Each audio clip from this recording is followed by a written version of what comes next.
À l'Institut, de nouvelles pistes se dessinent pour Lucas, celle d'un cheval de Troie, tandis qu'à l'appartement, une nouvelle direction se profile à l'horizon.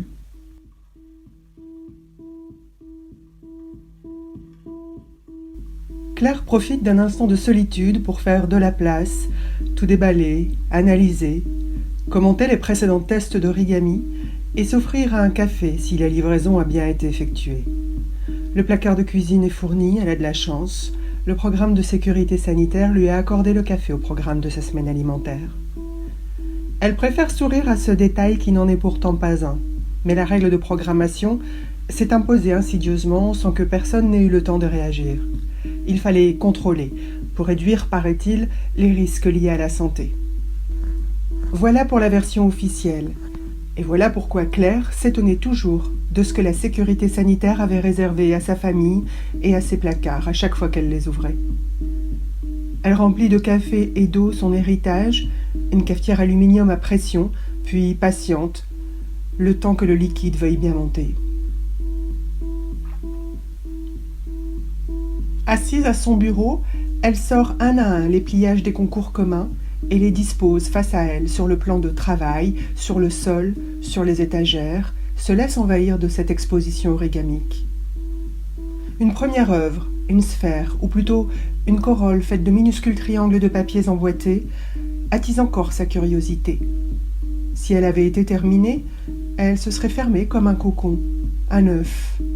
Son inachèvement la rend encore plus belle, comme une chrysalide en formation, un écorché à l'intérieur duquel il est permis de percer les secrets de la nature, d'en comprendre le dedans et le dehors.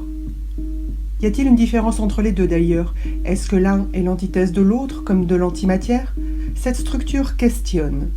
Elle est belle et elle questionne. Écriture ou improvisation?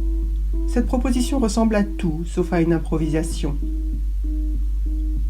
Elle reporte. Structure simple et sophistiquée, basée sur la répétition d'un module complexe. L'emboîtement des éléments induit une géométrie fermée, à la fois postulat d'expansion comme d'équilibre. Voici ce que reporte en commentaire la scientifique sur la ligne du candidat 08-245, avant d'archiver définitivement les tests auprès de l'Institut. Elle hésite encore avec la carte filaire du continent américain, en négatif. Un clin d'œil certes, mais qui dénote d'une réelle aptitude à la transposition. Elle note de nouveau en commentaire, : capacité d'adaptation contextuelle du candidat et approche méthodique intéressante, déclinaison d'un thème, lui-même très pertinent, vide et plein, dans un développement logarithmique. Elle saisit une troisième structure, une guirlande, qu'elle déploie, puis replie.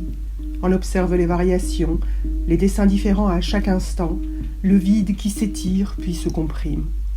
Elle s'interroge enfin sur les liaisons, simple emboîtement pour elle aussi, un motif dédoublé qui s'encastre dans le suivant et dans le précédent, une arche collée sur sa base, une arche en tauron accordéon dont la seule existence tient au pliage. Octogone. Un pavage simple pour une direction de l'espace à chaque fois supplémentaire.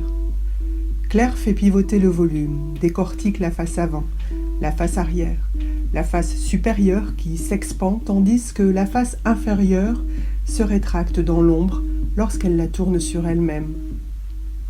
Elle découvre le souffle de cette architecture, un rythme qui pourrait ne pas s'interrompre si une force l'activait, qui sait, en pulsions et répulsions.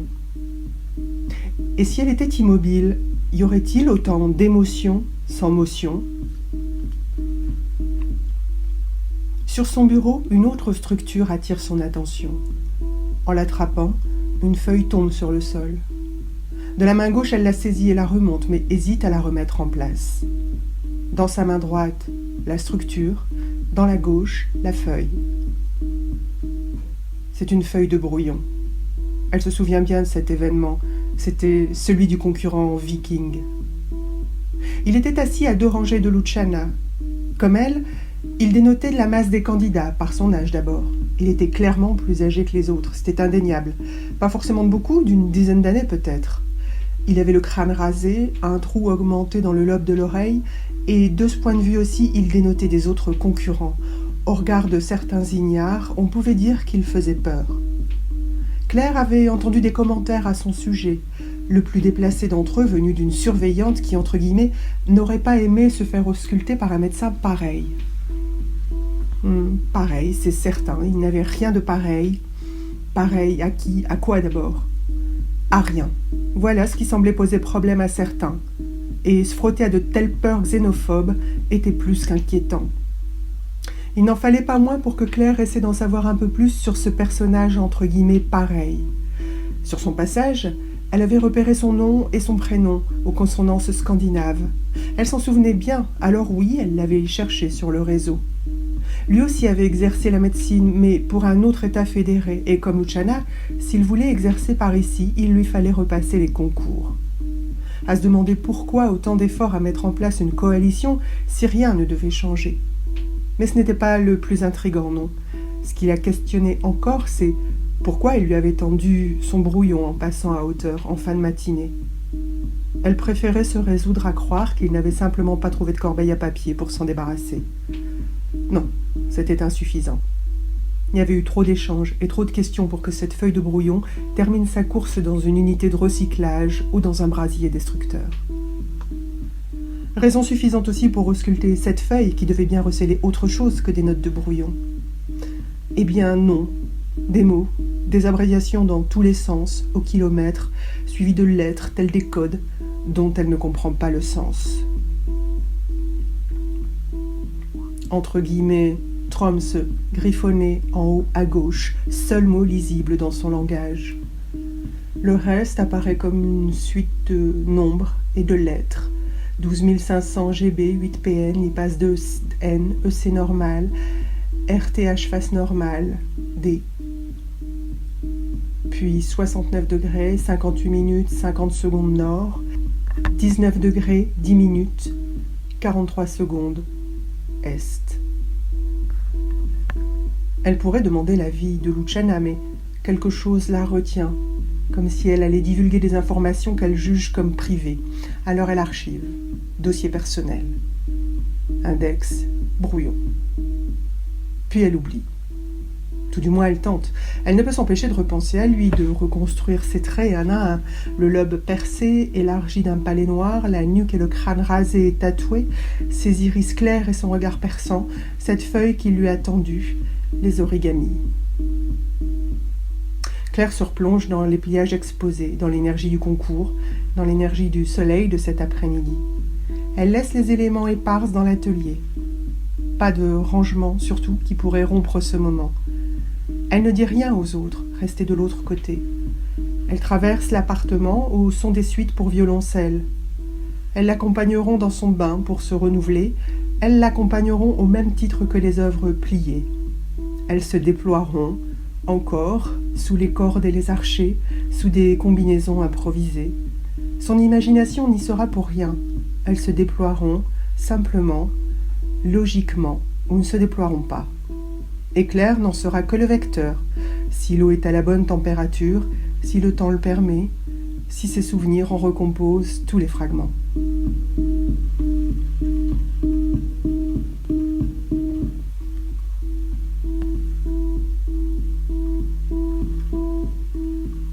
La nuit gris-bleu a laissé place au matin gris délavé qui s'écrase en grosses gouttes sur les vitres des baies. Le ciel est immensément absent aujourd'hui, pas de ligne d'horizon, juste une masse informe et sans échelle de distance. Journée familiale aujourd'hui. Les occupations professionnelles et scolaires sont en pause, et journée à huis clos certainement aussi compte tenu du climat. Mais le ciel est calme, juste triste. Pas d'hélico puisqu'aucune visibilité, peut-être des drones, mais ils doivent être fondus dans la glu grise du ciel et passés sous silence par le triple vitrage des baies. Luciana s'y tient debout. Elle fait face à ce paysage sans fond, mais n'y prête pas attention puisqu'elle consulte les informations du jour sur l'ordinateur central. Rien à signaler concernant les couvre-feux et les avertissements de la coalition. Dommage que la météo ne soit pas favorable. Presque toutes les conditions étaient réunies pour sortir. Elle ferme d'ailleurs les fenêtres surgissantes, proposant tous les bons plans possibles et imaginables de sortie en parc à thème, en cinéma ou autre lieu d'attraction virtuelle. Ils sont tous sous dôme ou souterrains et quitte à être enfermée, autant rester à l'appartement. Luciana sait Claire capable de lui faire surgir un nouveau gadget domotique de sa boîte de Pandore. Elle poursuit sa consultation par les messages privés, ceux de sa famille restés sous le 46e parallèle. Un sourire lui transforme le visage, probablement de bonnes nouvelles, qu'elle ne peut partager, solitaire, mais qui inondera à coup sûr l'appartement. Elle lève les yeux au-dessus de l'écran d'ordinateur. Le contraste est saisissant entre le fond coloré et vivant de la fenêtre incrustée et la morosité de la baie vitrée.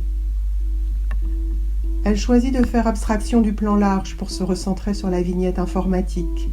Le monde virtuel qui y défile a un effet antidépresseur non négligeable.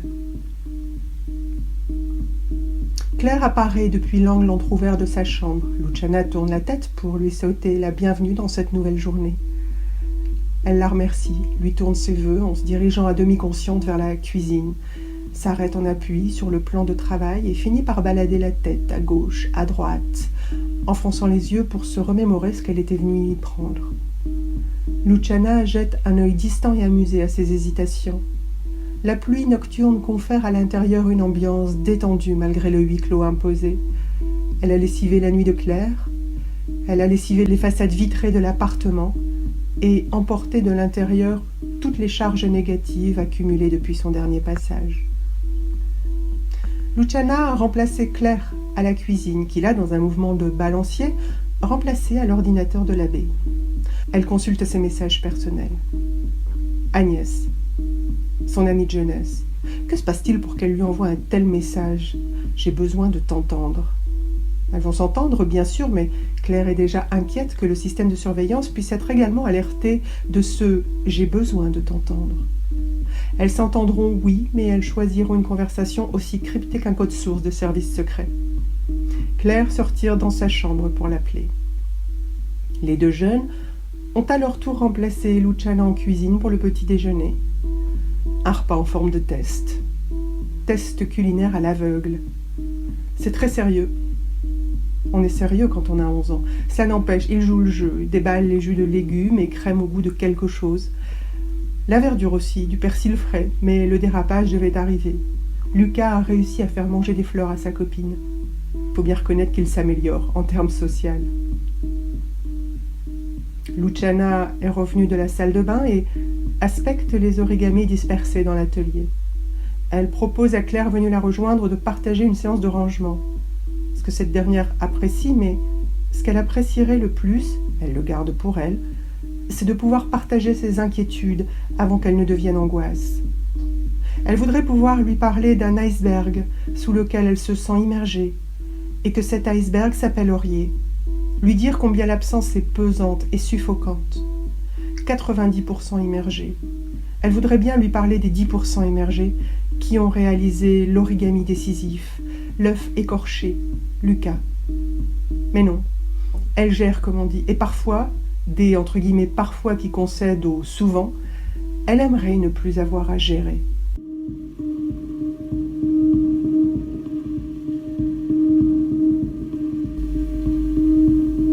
Dans la nuit gris-bleu, suivante et aussi vivante que la précédente, elle l'écoute, sans aucune parole qui couperait le fil de sa logique, sans autre geste que celui de son doigt sur l'écran.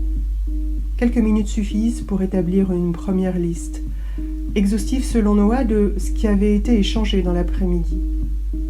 Claire photographie l'écran avant de synchroniser une nouvelle connexion avec les hackers potentiellement en ligne, en espérant retrouver les mêmes partenaires de jeu. Elle passe sa main énergiquement dans ses cheveux, en retournant à ses explorations, déambulations sous forme de 100 pas de part en part de la chambre, histoire de réactiver les derniers flux navigants. Elle finit par s'asseoir, non loin de lui, imperturbable face à la baie vitrée connectée, et décortique toute cette nourriture intellectuelle reçue par paquet. La fatigue l'envahit, lui brûle les yeux qu'elle doit maintenir fermés par intermittence, micro-sieste régénérante. Elle finit par s'allonger dos au sol, la tablette calée contre les genoux relevés, la main droite sélectionnant et glissant les notes vers les colonnes. Le calme domine, à peine rythmé par les respirations alternées de la mère et du fils, mais la musique est accordée, à tel point accordée que Noah en vient à distinguer la moindre variation. La respiration de Claire est plus lente. Elle s'est endormie, la tablette sur le ventre. Son fils se penche vers elle, la lui retire délicatement des mains, un bras sous le cou, l'autre sous la hanche. Il voudrait la transporter dans son lit, mais elle sort de son sommeil de surface. « Pardon, je m'étais endormie. »« Ah oui, t'as raison de demander pardon. Jure-moi de plus jamais refaire une chose pareille. » Sur cette plaisanterie, elle s'installe en tailleur, se frictionne les bras, les jambes et le cou qu'elle tourne sur son axe vertébral. La mécanique est relancée, mais elle préfère assurer la suite des opérations à l'aide de substances. J'ai besoin de taurine. Il doit en rester, je crois. Ah bon? Et toi, tu veux quelque chose? Non, merci. Claire investit l'appartement avec moins de précautions qu'en début de nuit. Elle se rend compte de son attitude, qu'elle s'efforce de corriger même si elle n'est pas intentionnelle. Trop de fatigue, cerveau saturé. Elle prend quand même la peine de fermer les parois de la chambre à son retour et s'en va tendre une canette à son fils, ce qui ne manque pas de le faire rire. « Je peux t'emprunter une fenêtre dans la baie ?»« Bien sûr. » Noah déplace ses fenêtres en surbrillance sur la droite. Sa mère en ouvre une nouvelle à gauche, relativement large. Un planisphère terrestre. Son fils fronce les sourcils. « Oh, t'inquiète pas, le rassure-t-elle. J'ai des coordonnées à vérifier. » Sa tablette dans la main gauche, elle teste à présent toutes les données chiffrées et couplées qu'elle a pu isoler pour chacun des acteurs, en les lisant comme des coordonnées du système géodésique mondial. Très vite, sa carte devient illisible. Elle efface tout, recommence, cette fois-ci par calques successifs et par couleurs. Elle active et désactive les calques, observe les points sur le planisphère et les géométries qui se révèlent. C'est long et fastidieux. Elle s'octroie parfois une pause que son fils vient couper en relançant la partie. « T'as trouvé une piste ?»« Pas tout à fait, et toi ?»« Pas encore, je continue. » Abandonne le planisphère au profit du globe. Tu crois? On va commencer par Wedelsborg. Maintenant que j'ai repris vos notes à toi et à Chiara, tu vas rentrer des noms propres, un à un. Noah se redresse sur le lit, prend la main et attend les ordres à retranscrire. Il lève les yeux vers sa mère, elle croise son regard. Un regard qui n'est pas le sien, tout du moins pas le regard habituel de son fils. Il est dur et froid, et la glace défroie l'espace de quelques secondes. Elle se ressaisit en épelant les lettres du nom, une à une. Les réponses arrivent dans le même intervalle de temps, multiples et polymorphes, allant d'une bio à un curriculum vitae, en passant par les différentes thèses pour lesquelles il a été directeur ou rapporteur. Ils font défiler les informations et les liens jusqu'à ce que Claire demande à son fils de bien vouloir revenir légèrement en arrière. Non, rien à signaler de particulier. Quelques captures d'écran en guise de prise de notes et on passe à d'autres noms. Fabian maintenant, s'il te plaît. Idem. Une bio et un curriculum vitae détaillé des travaux. Les informations ne se recoupent pas avec celles de Wedelsborg. Le projet Toile ne sera officiellement en ligne que lorsqu'il sera achevé et techniquement validé. À ce moment-là seulement, les noms de Verbruge et de Home apparaîtront également associés aux leurs. Mais pour l'heure, rien de commun entre tous ces noms. Mais qu'est-ce que tu cherches en fait? Coupe-t-il en pleine capture d'écran. Rien d'autre qu'un recoupement d'informations. Et quel genre d'informations? Pas de genre précis, juste quelque chose qui fasse sens. Et maintenant? Georges pour voir, tiens. Il n'y a quasiment rien, juste son curriculum vitae, pas de bio, pas d'autres liens. Il a dû se protéger, j'ai l'impression. Essaye SDA, E-S-D-E-A. Bon, je ne trouve rien d'autre que SDA, sélection directe à l'arrivée. Noah brandit l'écran à sa mère pour lui montrer le retour des résultats. Elle prend la tablette d'une main, plisse les yeux vers la baie, puis les baisse toujours plissées vers l'écran, comme si brouiller les caractères pouvait mettre en contraste et en lumière des informations cachées. C'est qui cet SDA? Quelqu'un du fédéral. Et alors, il va falloir creuser un peu plus de son côté, je crois. En effet, depuis le recrutement, plus de nouvelles. Lui qui était si proche de Claire jusque-là, à une époque où il n'y avait ni Verbruge, ni SDA, mais simplement Claire et Jacques. Leur collaboration était à l'époque riche et vivante. Ils avaient défini ensemble, avec Aurier, Wedelsborg et Fabian, les bases de la toile, du protocole d'étude et de la mise en œuvre. Mais depuis la disparition d'Aurier, il pesait d'une absence lourdement présente. Il était secrètement présent partout autour d'elle, alors qu'aucun contact n'était plus possible. Elle avait pourtant besoin de lui, ce qui était toujours d'actualité. Mais elle avait appris à composer sans lui, comme pour Aurier et comme pour Lucas, depuis peu. Lui aussi se faisait de plus en plus diaphane, discret et absent. Ses plus proches collaborateurs lui échappaient, un à un, s'éloignaient, disloqués dans un véritable plasma, emporté par des vents solaires, sans même laisser une trace, un point de suspension. Tant et si bien que sa recherche actuelle consistait à recomposer son équipe plutôt que de composer la toile. Elle pouvait encore compter sur Luciana, même si elles devaient toutes deux se rendre à l'évidence. Quelque chose ne fonctionnait plus. Et cette nuit, Claire s'était mise en tête de trouver l'origine du dysfonctionnement. Mais cette fois-ci, elle veillerait de très près sur son ultime et plus proche collaborateur.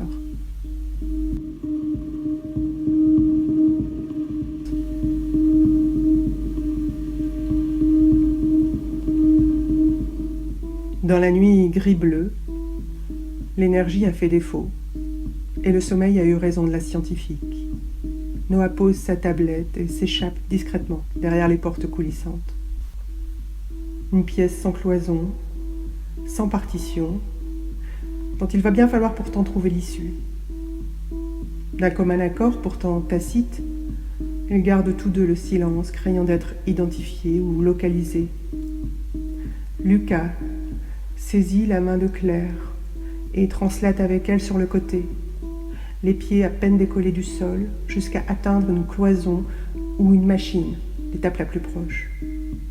Il s'agit de retrouver le chemin vers le sommet. Ils ont un sommet à atteindre, c'est ce qu'il voudrait lui dire pour qu'elle ne lui lâche pas la main, mais quand il se retourne vers elle, il ne voit pas ses yeux, pas plus qu'elle ne voit les siens. Aucune expression perceptible autre que la pression de leurs mains, l'une dans l'autre, ou la puissance et le rythme d'un souffle. Ils continuent d'avancer comme sur un fil, fermement attachés. Chacun d'eux est devenu le balancier de l'autre. Mais la traversée se complique encore avec un passage par un plan incliné. Le sol entier de la pièce est en train de s'incliner. Et l'ascension commence réellement. « Je suis pas prêt, pense Lucas, pas dans la nuit. Non, pas une ascension de nuit avec Claire encordée. Je dois monter seul, pense-t-il encore, alors que paradoxalement le plan s'incline toujours plus et que le poids du corps de Claire se fait de plus en plus léger. Sa main, ne pas lui lâcher la main, s'ordonne-t-il.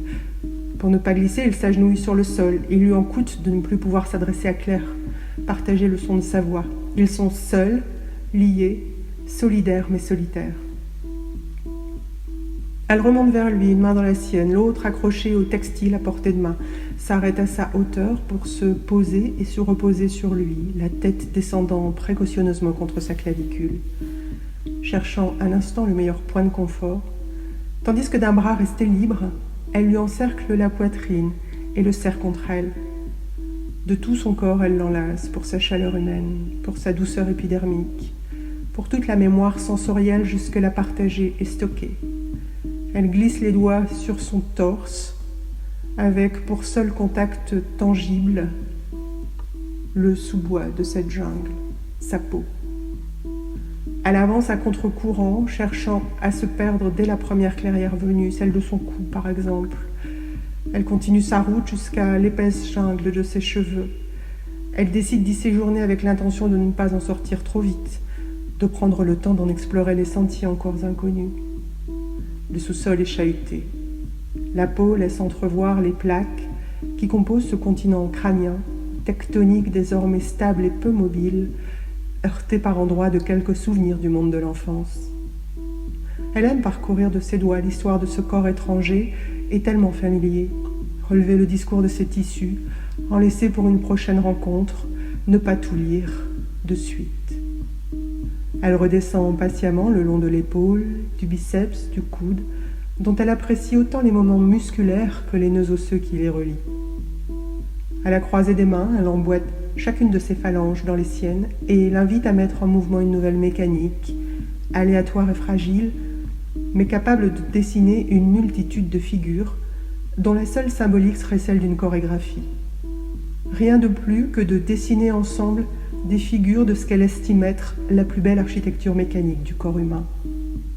Resserrer les doigts autour de la paume, puis les déployer un à un et rapprocher les paumes, enfin. Voilà ce qu'elle lui propose avant de quitter sa main pour aller échouer la sienne seule quelque part aux environs de l'Aisne. Elle le connaît par cœur, mais elle s'évertue encore à le découvrir, tactilement. S'aventurer dans l'ombre, dans les replis et les variations, dans l'XY de son XX. Elle y pose à peine la main, ouverte en creux, et y apprécie la multiplicité de sensations depuis l'intérieur du poignet jusqu'à la phalange la plus haute. Elle enroule la main sur la route et évalue les variations sensorielles, tandis que du dos de la main, elle est surprise de constater combien celles-ci sont restées intactes malgré le temps. Le système veineux affleurant fragmente l'unité régulière de la matrice sous tension. D'un mouvement du corps tout entier, elle se rapproche pour ne faire qu'un. Connexion sous ultra haute tension. Il pleut cette nuit. Les gouttes d'eau s'écrasent en silence sur les vitres coulantes de sa chambre, qu'elle ne reconnaît pas. Elle se projette partout alentour, sur les parois gris-bleu, sur le plafond gris-bleu, sur le cadre dans lequel le regard gris-bleu laurier coule au milieu de cette nuit absente.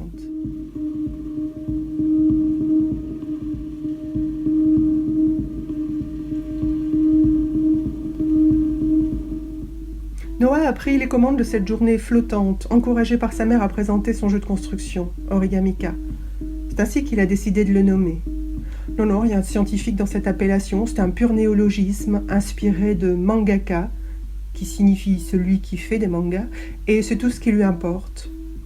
Il rappelle à ses invités l'objectif et les règles, composer chacun son tour un mot, ou plutôt un phonème, le sens n'ayant pas d'importance.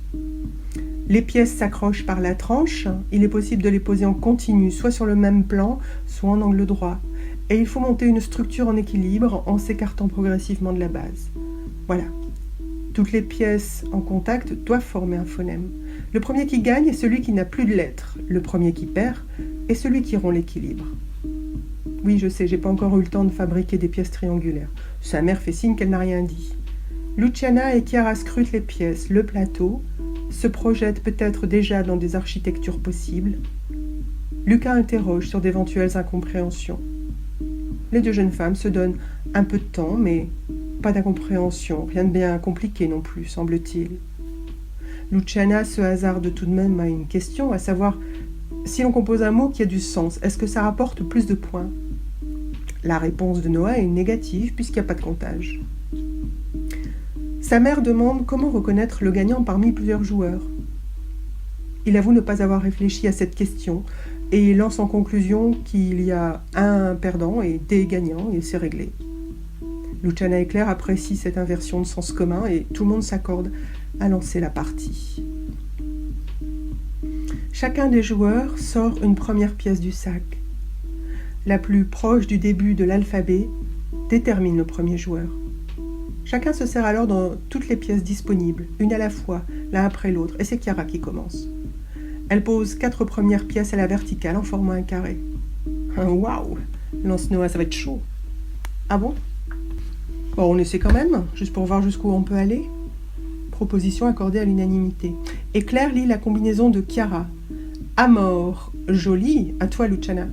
Celle-ci monte encore de 4 lettres, mais posée à l'horizontale, comme un plateau en équilibre instable, accroché sur la tranche du mot amor. Rai, annonce Chiara, comme pour valider la proposition de sa mère. Liar, renchérit Noah. À mon tour. Aberi ou Ireba, annonce-t-il, en posant ses 4 pièces qu'il développe en escalier, tout droit.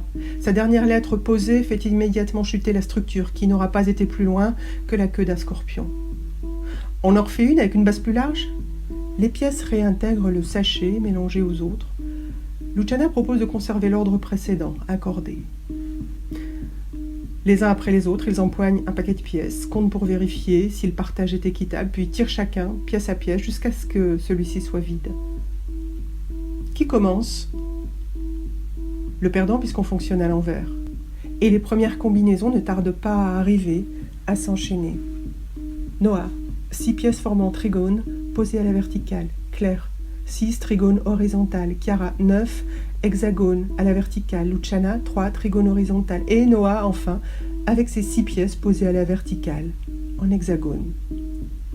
Alors, quelqu'un va la casser, cette symétrie ? Balance Noah sur le ton de la défiance. Claire saisit l'avant-bras de son fils, comme pour suspendre momentanément la partie. Elle lit sa combinaison. T-R-O-M-S-O, oui. Ou l'anacyclique osmore se défend en Noah. Pas de quoi s'enflammer. Claire reste pourtant interdite, tendue. Elle n'a pas lâché l'avant-bras de Noah, qui la tense finalement d'un quoi lapidaire à la limite de l'arrogance. « Continuez sans moi » s'exclame-t-elle en quittant la partie.